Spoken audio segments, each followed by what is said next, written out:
বিএনপির শীর্ষ নেতাদের জন্য সেপ্টেম্বরের মাসটি গণতন্ত্র প্রতিষ্ঠার লড়াইয়ের প্রতীক হয়ে উঠেছে। 2007 সালের এই দিনে বিএনপি চেয়ারপারসন বেগম খালেদা জিয়া কারারুদ্ধ হন। এর পরের বছরই একই দিনে তার বড় ছেলে তারেক রহমান কারামুক্ত হন। আর গত বছর 11 সেপ্টেম্বর কারামুক্তি পান বেগম জিয়া। 111-এর সবচেয়ে বেশি নির্যাতিত জিয়া পরিবারের বিরুদ্ধে মামলা হয়েছে 20টি। সে মামলাগুলো সর্বশেষ অবস্থা জানাচ্ছেন জিয়াউল কবির সুমন তার বিশেষ রিপোর্টে। 2007 সালের 8ই মার্চ বেগম জিয়ার ক্যান্টনমেন্টের বাসা থেকে কাফরুল থানার 54 ধারার একটি মামলায় গ্রেফতার করা হয় বিএনপি চেয়ারপারসনের বড় ছেলে তারেক রহমানকে। এর পরদিন শিল্পপতি আমিন আহমেদ ভূঁইয়াকে দিয়ে করানো হয় 1 কোটি টাকার চাঁদাবাজির মামলা। মার্শাল ডিস্টিলারিজ সহ একের পর এক ব্যক্তিকে দিয়ে করা হয় প্রায় 1 ডজন মামলা। আর আরাফাত রহমানের নামে করা হয় 4টি মামলা। সেই মামলাগুলোর বর্তমান অবস্থা সম্পর্কে জানাচ্ছেন তারেক রহমানের আইনজীবী অ্যাডভোকেট সানাউল্লাহ মিয়া। তারেক রহমানের বিরুদ্ধে 12টি মামলায় তিনি জামিনে আছেন এবং মামলাগুলি স্টে আছে। তাছাড়া বিএনপির চেয়ারপারসন সাবেক প্রধানমন্ত্রী দেশনেত্রী বেগম খালেদা জিয়াকে 3রা সেপ্টেম্বর 2007-এ গ্রেপ্তার করা হয় পরবর্তী গেটকো মামলায়।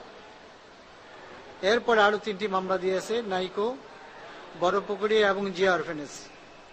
4টি মামলার সবগুলোতেই বিএনপি চেয়ারপারসন বর্তমানে জামিনে আছেন।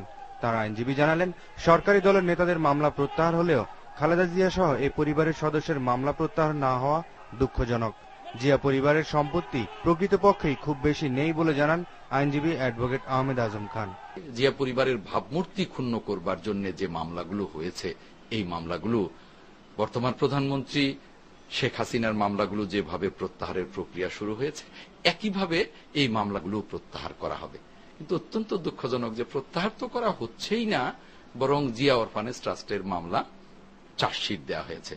ইতিমধ্যেই তারেক রহমানের বিরুদ্ধে যে প্রথম মামলাটি করেছিলেন আমিন আহমেদ কিন্তু ইতিমধ্যেই কোর্টে এফিডেভিট দাখিল করেছেন যে এই মামলাটি চাপের মুখে উনি করেছিলেন, আদৌ তারেক রহমান তার কাছ থেকে কোনো চাঁদাবাজি করেননি। এদিকে গত 17 ডিসেম্বর জরুরি অবস্থা প্রত্যাহারের প্রথম দিনেই তারেক রহমানের বিরুদ্ধে 1 কোটি টাকার চাঁদাবাজি মামলার বাদী শিল্পপতি আমিন আহমেদ ভূঁইয়া তার সম্পৃক্ততার কথা অস্বীকার করেন। মামলাটি আমার নাম দিয়ে হয়েছে, বর্তমানে উচ্চ আদালতের নির্দেশে স্থগিত আছে।